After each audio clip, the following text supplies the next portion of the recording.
আসসালামু আলাইকুম। আশা করছি আপনারা সকলে ভালো আছেন। আলহামদুলিল্লাহ, আল্লাহ তাআলার অশেষ রহমতে আমিও ভালো আছি। এনজয় অনলাইন বিডি চ্যানেলের পক্ষ থেকে আপনাদের সকলকে শুভেচ্ছা অভিনন্দন জানাচ্ছি। তো আজকে আমরা মূলত বিষয় যেটা সেটা হচ্ছে আমি আমার তরফ থেকে আপনাদের যে গ্রাফিক ডিজাইনের যে ভর্তি পরীক্ষা কুষ্টিয়া টিটিসি তে দিতে হয়, তো এই পরীক্ষাকে কেন্দ্র করে যে ভয় ভীতি বা কি আসতে পারে পরীক্ষায়, বা পরীক্ষা কেমন করে দিব, বা কি প্রশ্ন করতে পারে, বা কি কাজ করে দেখাতে হতে পারে, সেই বিষয়ে পরিপূর্ণভাবে আমাকে যা যা করা হয়েছিল সেটা আপনাদেরকে পুরোটা বুঝিয়ে দেওয়ার চেষ্টা করব। ইনশাল্লাহ আপনাদের ভর্তি পরীক্ষায় পাশ করার জন্য এই ভিডিওটা খুবই হেল্পফুল হবে। তো আমি আজকে হচ্ছে 26শে আগস্ট আমি গ্রাফিক ডিজাইনের কোর্সটি করার জন্য ভর্তি পরীক্ষাটি দিয়ে আসলাম মাত্র। তো এসে রেস্ট নিয়ে তারপরে এই যে ছোট্ট একটা টিউটোরিয়াল বানাচ্ছি যাতে আপনাদের একটু ভালো হয়, যে পরীক্ষাটা সম্পর্কে একটু ধারণা আসে সেজন্য। তো আমি যে পরীক্ষা দিয়েছি তার প্রমাণ যদি চান, তো আমি সেটা স্ক্রিন শেয়ার করে একটু দেখাইতে পারি যে আমি পরীক্ষা দিয়েছি কিনা। এই যে দেখতে পাচ্ছেন যে আমি কুষ্টিয়া টিটিসি তে পরীক্ষা দিতে যাই যখন, তখন কিন্তু এই যে এরকম একটা অবস্থা ছিল। আমি একটা ছবি তুলে রাখছিলাম মোবাইল দিয়ে। তারপরে হচ্ছে আহ এটা হচ্ছে আমার অ্যাডমিট কার্ড ছিল। আহ, দেখতে পাচ্ছেন। তো এখন স্ক্রিনটা শেয়ার অফ করে দিই, সামনে এসে কথা বলি। আচ্ছা, তো এখন এই টিটিসি তে যারা হচ্ছে আপনারা যারা হচ্ছে গ্রাফিক ডিজাইনে ভর্তি হতে যাচ্ছেন, তারা ভাবেন যে আসলে ভর্তি হতে যাচ্ছি। ভর্তি হওয়ার সময় ভাবেন যে কি হবে, ভর্তি হই, আর কিছু ভাবার নেই, জাস্ট কম্পিউটারে কাজ কাম একটু জানি, এখন ভর্তি হয়ে শেখার চেষ্টা করি। আসলে ব্যাপারটা তা না, এটা একটা ফ্যাশন বলতে পারেন। যাদের আঁকাকে বেশি ভালো লাগে তাদের জন্য একটা বেস্ট প্ল্যাটফর্ম, একটা আর্টিস্টের মতো বিষয় এখানে। তো এটা কারা করতে পারে? যারা হচ্ছে কম্পিউটার বেসিক কোর্সটি করেছে তাদের জন্য আর নিম্নত এসএসসি পাস হতেই হবে। তো এই লেভেলটা থাকলে পরে আপনি এই পরীক্ষায় অংশগ্রহণ করার জন্য ফর্ম ওঠাতে পারবেন, এবং ফর্মে আপনি এইগুলা যুক্ত করে আপনার এই সার্টিফিকেট গুলা যুক্ত করে আপনি অ্যাপ্লাই করার পরে তারা আপনাদেরকে আপনাদের কন্ট্যাক্ট নাম্বারে ফোন দিয়ে জানিয়ে দেবে যে আপনার পরীক্ষার ডেট কবে।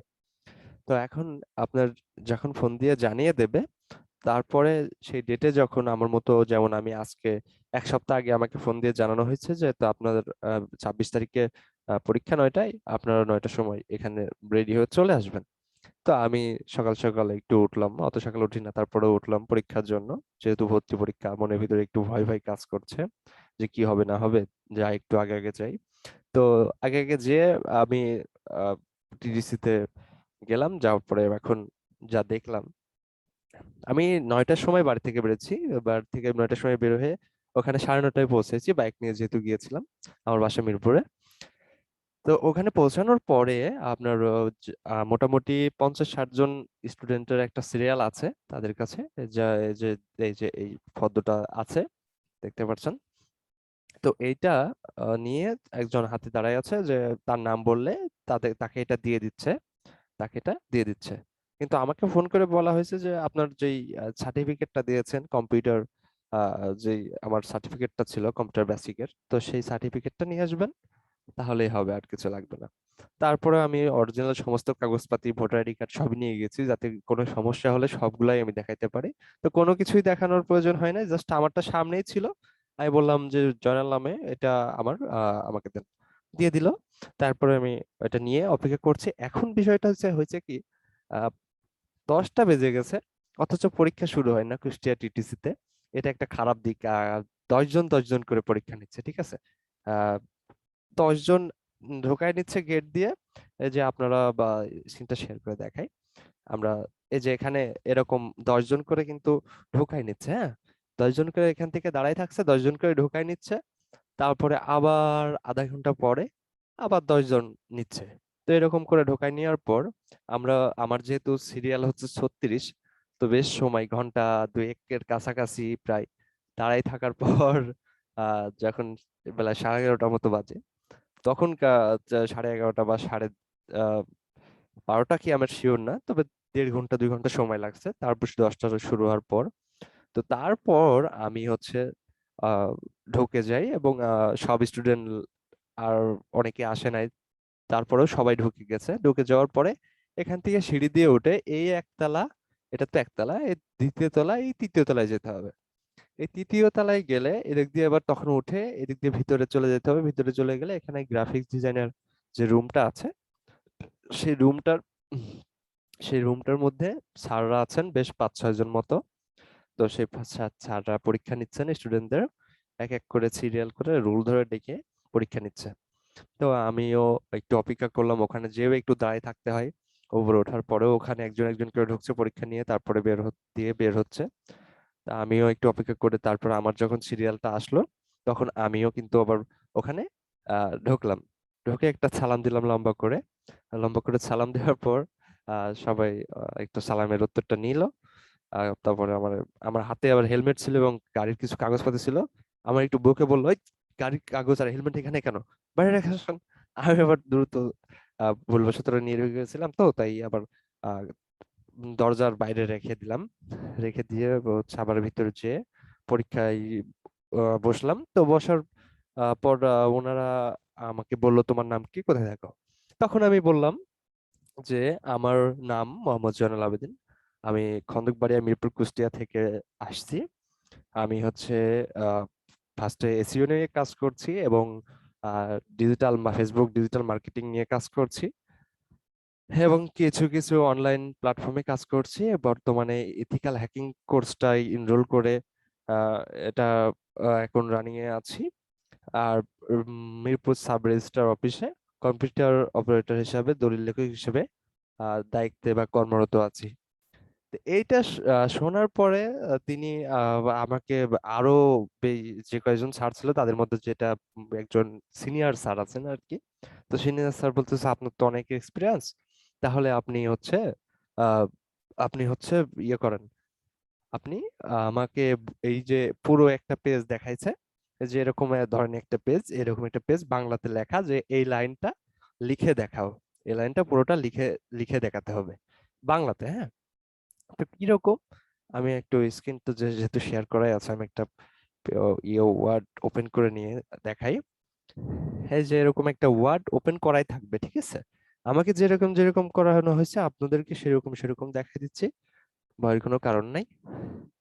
এই যে দেখতে পাচ্ছেন এরকম একটা ওয়ার্ড এরকম ওপেন করাই থাকবে, কিবোর্ড মাউস সামনে দেওয়াই থাকবে।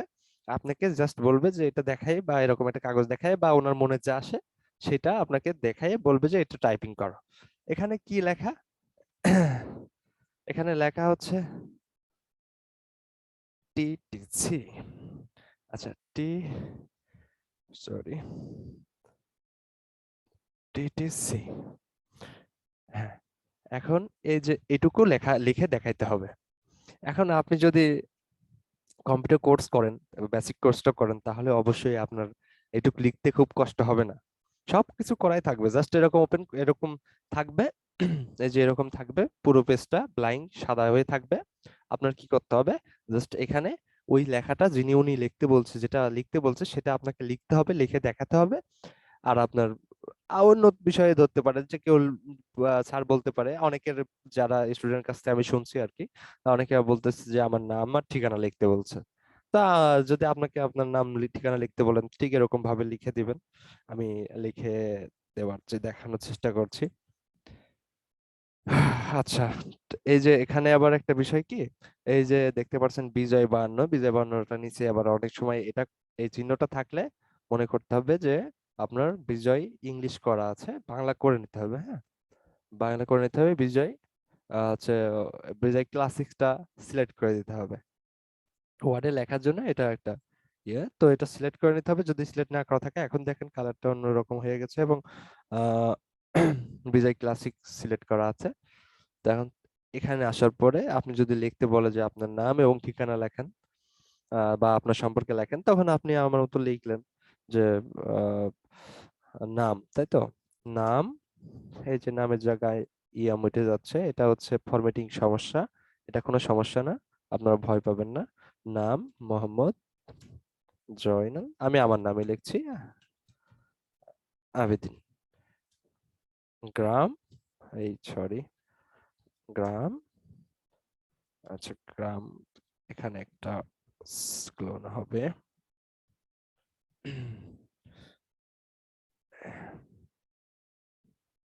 খন্দকবাড়িয়া, খন্দকবাড়িয়া, মিরপুর, কুষ্টিয়া, তাই তো? রাইট। আপনারা জানবেন কি করে? আমি তো জানি এটা। আমার বাড়ি কোথায়? এইটুকু লিখে, জাস্ট এটুকু লেখাও লাগবে না। আমাকে যেটা লিখতে দিয়েছিল, এরকম একটা কাগজ দেখাই বললাম এই যে লিখতে দিয়েছে যে এইটুকু এক লাইন লিখে দেখান। তো এরকম এক লাইনের মতো 5-7টা ওয়ার্ডের মতো কিছু একটা লিখতে দিবে। আপনি এটা জাস্ট একটু লিখে দেখানোর চেষ্টা করতে হবে যে হ্যাঁ আমি পারি, লিখতে পারি। এই সামান্য এতটুকু, হ্যাঁ আমি জাস্ট 2-3টা অক্ষর আহ, লিখলাম। লেখার সঙ্গে সঙ্গেই বললো আচ্ছা থাক, আর দরকার নাই, বোঝা হয়ে গেছে। তখন আমি স্টপ করে দিলাম এবং তখন আমাকে তারা জানালো যে হচ্ছে আহ, আপনি যাই হোক ভালোই পারছেন, আপনি কিবোর্ডটা না দেখে লিখছেন। সবাই আসলে দেখে দেখে, কিবোর্ড দেখে দেখে বাংলাটা লিখে খুঁজে খুঁজে লিখছিল, আপনি কিন্তু সেটা করেননি, সেটা আপনি না দেখে লিখছেন, কিবোর্ড না দেখেই লিখে ফেলছেন। ধন্যবাদ আপনাকে।